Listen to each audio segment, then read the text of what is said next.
શ્રાવણ માસમાં ઝઘડિયા તાલુકાના શિયાલી ગામની કાવેરી નદી કિનારે આવેલ જ્ઞાનયોગ દર્શન આશ્રમ ખાતે અમરનાથની ગુફામાં બર્ફાની બાબાની પ્રતિકૃતિ ઊભી કરવામાં આવી છે।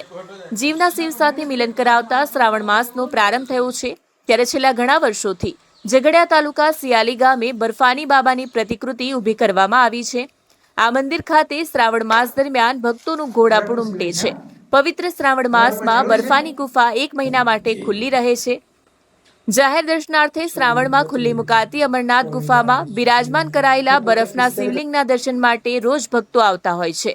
આશ્રમના બ્રહ્મનિષ્ઠ મહારાજ કૃષ્ણ સ્વરૂપ મહારાજે જણાવ્યું હતું કે આશ્રમમાં ધ્યાનયોગ, જ્ઞાનયોગ, એકાગ્રતા કેળવવા માર્ગદર્શન પણ આપવામાં આવે છે।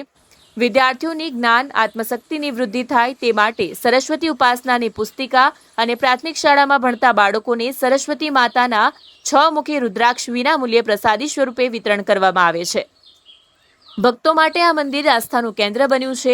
આ તીર્થ સંકુલમાં અન્ય દેવી દેવતાઓના મંદિરો પણ આવેલા છે। ત્યારે હાલ ચાલુ થયેલ શ્રાવણ માસ નિમિત્તે વિવિધ ધાર્મિક કાર્યક્રમોનું પણ આયોજન કરવામાં આવ્યું છે, જે કાર્યક્રમોનો લાભ લેવા શિવ ભક્તોને નિમંત્રણ પાઠવવામાં આવ્યું છે।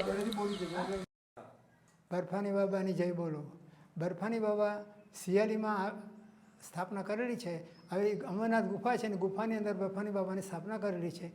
એ બર્ફાની બાબા અમારી પ્રાર્થનાથી અહીંયા આવેલા છે। પ્રાર્થનામાં અમને સફળતા મળી અને બર્ફાની બાબાએ અમને જ્ઞાન આપ્યું ને જ્ઞાનના યોગના આધારે આ બર્ફાની બાબાના શિવલિંગની સ્થાપના ગુફામાં થઈ છે।